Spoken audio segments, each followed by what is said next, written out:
इस सूत्र में अर्जुन कृष्ण से कह रहे हैं कि हे मधुसूदन, यह मन वायु के समान दुष्कर है, चंचल है, क्षण भर के कभी यह मन रुकता नहीं है। इस मन को कैसे ठहरा सकते हैं? देखने में तो ऐसा नहीं आता, अकल्पनीय लगता है कि यह मन कभी रुक सकता है। और आप कह रहे हैं कि जब यह मन रुकता है तो मुझे वासुदेव का दर्शन होता है। ये मन कैसे रुके? निश्चित अर्जुन यहां वायु का उपमा ले रहा है। वायु अदृश्य है, दृश्य नहीं है। और वायु का जो हमें अनुभव होता है, तो जब वायु रन में होता है, जब वायु हमारे शरीर को स्पर्श करता है, वायु के थपेड़ों को जब हमें अनुभव होता है, तब वायु का अनुभव होता है। शांत वायु अगर हो तो हमें अनुभव नहीं होगा। और वायु है क्या? वायु एक पदार्थ। पदार्थ की 3 अवस्थाएं होते हैं, ठोस, द्रव और गैस। उस समय जब ये अर्जुन ये उपमा लिया था, तब वायु को पकड़ा नहीं जा सकता है, लेकिन अब वायु को पकड़ा जा सकता है। वायु को पकड़कर हम पानी बना सकते हैं और उससे ठंडा करें तो वायु को हम पदार्थ में, ठोस रूप में मूर्तिवत कर सकते हैं। क्योंकि जो पदार्थ गैसीय रूप में भी है वह द्रव्य रूप में भी हो सकता है और वह ठोस रूप में भी हो सकता है। तो वायु पदार्थ, इसीलिए वायु का उपमा सही नहीं है, क्योंकि मन पदार्थ नहीं है। मन एक संबंध है। कैसा संबंध? आत्मा से शरीर की ओर, ना कि शरीर से आत्मा की ओर। 2 स्थिति तो साफ है। एक शरीर है जो पदार्थ है, एक आत्मा है जो पदार्थ नहीं है, जिसे हम एंटी मैटर कह सकते हैं, जो कॉन्शसनेस है। जब आत्मा पदार्थ की ओर गतिशील होता है, जब हमारा कॉन्शसनेस ऑब्जेक्टिव होता है, तब मन का निर्माण होता है। मन आत्मा के झील में उठा हुआ तरंग है, कंपन है। जब ये ऊर्जा हॉरिजॉन्टल एक्स में गति करता है, तब मन का निर्माण होता है। लेकिन जब ये ऊर्जा पदार्थ की ओर से आत्मा में गति होता है, जब ये ऊर्जा हॉरिजॉन्टल एक्स में गति न करके वर्टिकल एक्स में गति करता है, तब चेतना अपने स्रोत में, अपने मूल उद्गम में प्रतिष्ठित हो जाते हैं, जहां से निकले ही है। तो मन पदार्थ नहीं है, जो इसे अनुभव नहीं किया जा सकता है। क्योंकि कोई भी पदार्थ हो उसका तो अनुभव होगा ही। उसे हम लैबोरेटरी में, प्रयोगशाला में जांच सकते हैं, परख सकते हैं, समझ सकते हैं। इसीलिए विज्ञान मन को अस्वीकार कर रहा है, क्योंकि मन को जांचा परखा नहीं जा सकता, क्योंकि मन एक संबंध है। अनुभव तो है, लेकिन इसे हम सिद्ध नहीं कर सकते। जैसे प्रेम है, प्रेम क्या है? एक अनुभव है, एक भाव दशा है। सभी को अनुभव है, माँ को, बाप को, पत्नी को, पति को, सभी को इसको अनुभव है, सभी जानते हैं, फिर भी कोई इसे सिद्ध नहीं कर सकता। ऐसा ही हमारा जो मन है वह आत्मा से पदार्थ की ओर गतिशील करता हुआ ऊर्जा है। जब हमारा चैतन्य से प्रभाव होता है पदार्थ की ओर, तो पदार्थ जैसा होता है उसी वाइब्रेशन में हमारा वाइब्रेशन हो जाता है, हमारा कंपन हो जाता है। जैसे पानी है, पानी का कोई रंग नहीं है, पानी रंगहीन है, लेकिन पानी में जो हम रंग मिलाते हैं, पानी उसी रंग को आत्मसात कर लेता है और वैसा ही दिखने लगता है, उसी के सादृश्य। क्योंकि पानी का अपना कोई विकल्प नहीं, विकल्पहीन है, रंगहीन है। जो भी हम उसमें रंग डालते हैं, पानी वैसा ही हो जाता है, उसी के कंपन में हो जाता है। ऐसा ही हमारा जो जीवन ऊर्जा है वह विकल्पहीन है, उसका अपना कोई विकल्प नहीं है, वह तटस्थ है। लेकिन जब हम क्रोध में होते हैं, प्रेम में होते हैं, द्वेष में होते हैं, महत्वाकांक्षा में होते हैं, तो उसी रंग में वह रंग जाता है, क्योंकि ऊर्जा का कोई अपना पृथक केंद्र नहीं होता। जब हमारे सामने क्रोध के बदली तैरता है तो मैं अपने आप को क्रोधी अनुभव करता हूं, न कि अपनी होने का पृथकता। जब हमारे सामने काम वासना के तरंगे गुजरता है तो अपने आप को हम काम वासना ही अनुभव करते हैं, न कि अपने होने की मूल स्थिति। तो ये हमारा जीवन ऊर्जा जिस वाइब्रेशन में काम वासना हो या क्रोध हो या लोभ हो या ईर्ष्या हो या द्वेष हो या अन्य प्रकार के महत्वाकांक्षा हो, उसी वाइब्रेशन में, उसी कंपन में हम डोलने लगते हैं, उसी के रंग में हम रंग जाते हैं।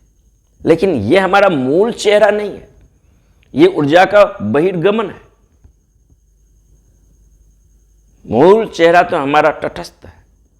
जब भी ऊर्जा हॉरिजॉन्टल एक्स में गति न करके वर्टिकल एक्स में गति करता है तो हम अधिक मौन, अधिक शांत और उत्तेजना से हीन दशा में होते हैं। लेकिन जब भी ऊर्जा बहिर्गमन करता है तो हम अधिक उत्तेजित, दुख, संताप, पीड़ा इनसे घिरे हुए होते हैं। ये जीवन ऊर्जा जो है जितने बाहर की ओर गति करेगा उतना ही हम अपने आप को अधिक काम वासना और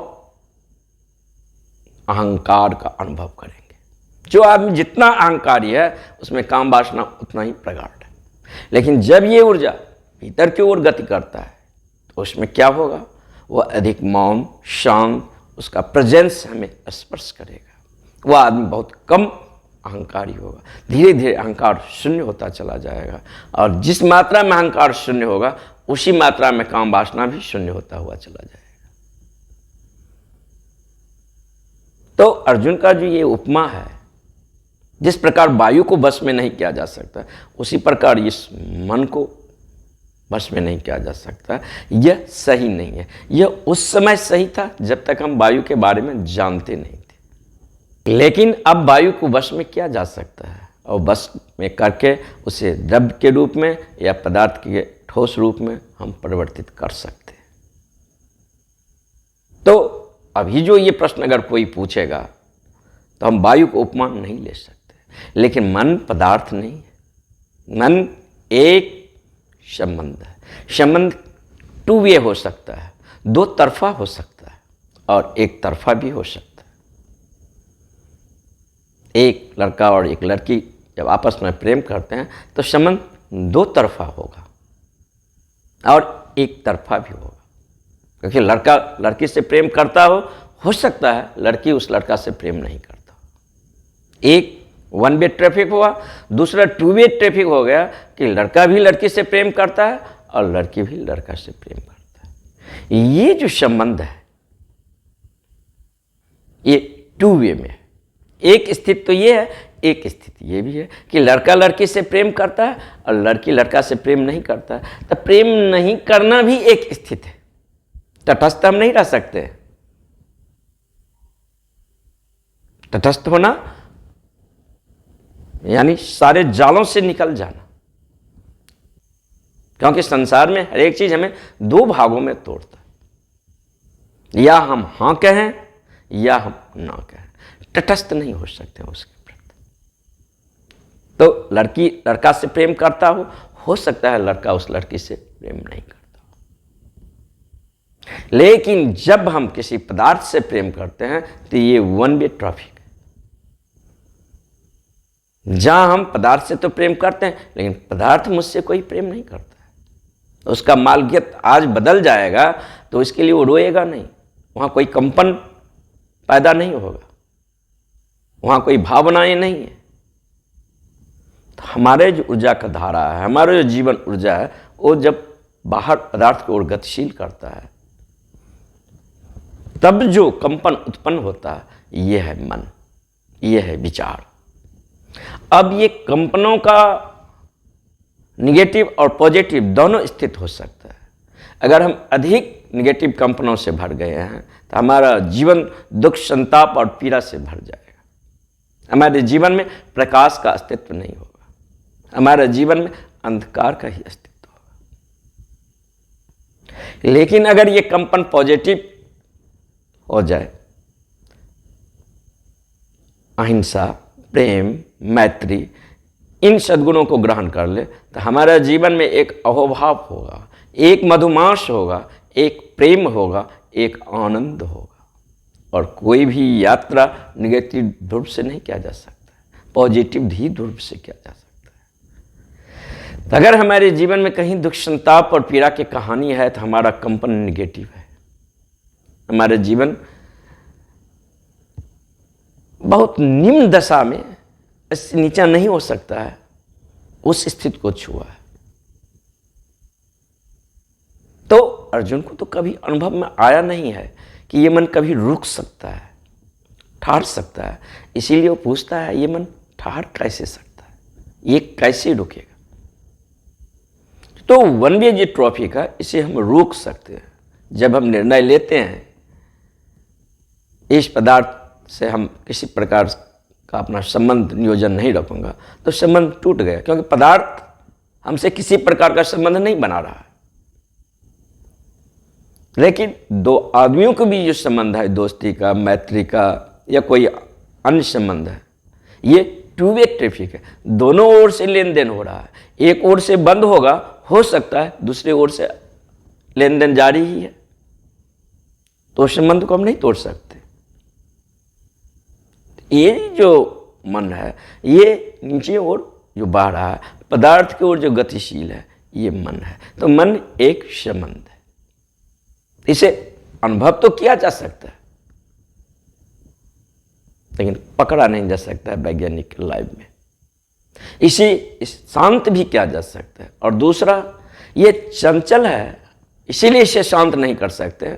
ये कैलकुलेशन जो है अतार्किक है, क्योंकि तार्किक कैलकुलेशन तो यही कहेगा कि जो चीज चंचल है वही शांत हो सकता है। जहां प्रकाश है वहीं अंधेरा भी है, और जो स्वास्थ्य है वही बीमार हो सकता है, और जहां ईमानदारी है वहीं बेईमानी है।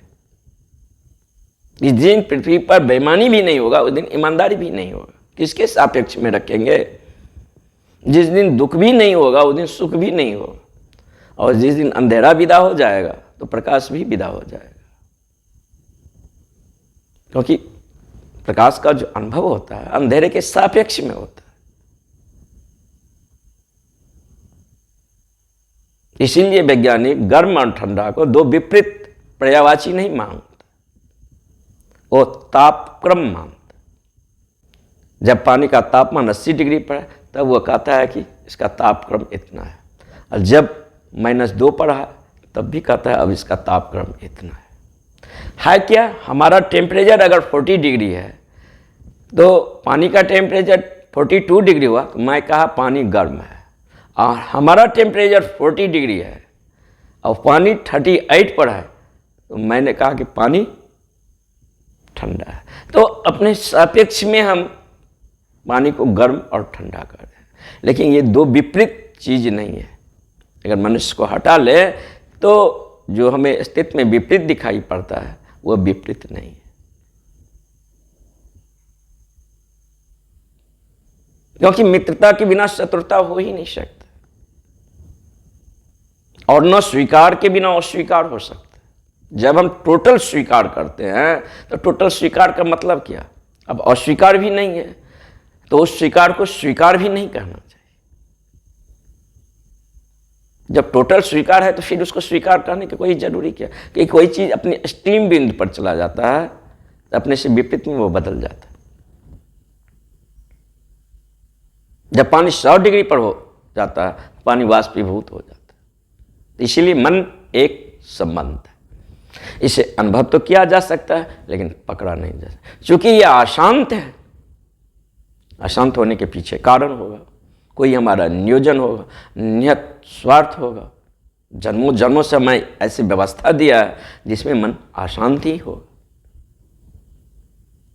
तो कृष्ण कह रहे हैं कि अभ्यास और वैराग्य से इस मन को शांत किया जा सकता है। अभ्यास का मतलब क्या है? यह मन अशांत क्यों है? ऐसे आबोहवा है, ऐसे वातावरण है, ऐसे शरीर की व्यवस्थाएं हैं, ऐसे मन की व्यवस्थाएं हैं, ये सारी व्यवस्था मिलकर ये मन को अशांत और चंचल कर रहा है। तो हम इन व्यवस्थाओं को बदलेंगे, हम शरीर के रासायनिक प्रक्रिया को बदलेंगे, प्राणायाम के द्वारा अपने श्वसन के ढांचे को बदलेंगे, मन के भीतर बहुत सारे कॉम्प्लेक्स का निर्माण हुआ है उसको बदलेंगे, जीवन देखने के गेस्टाल्ट को बदलेंगे। जब हम सारा कंपोजिशन को बदलते हैं तो उस मन को भी बदलना पड़ेगा। जो मन एक रंग लिया है, जब हम इस आर्टिकल को बदलते हैं तो मन निश्चित ही बदलेगा। और जब मन बदलेगा तो हम एक नए ध्रुव को स्पर्श करेंगे। अब यहां से छलांग लिया जा सकता है, क्योंकि जहां भी राग है वहां वैराग भी होगा, जहां दुख है वहीं सुख है। प्रत्येक सुख के पीछे दुख है। सुख भी एक उत्तेजना है और दुख भी एक उत्तेजना है।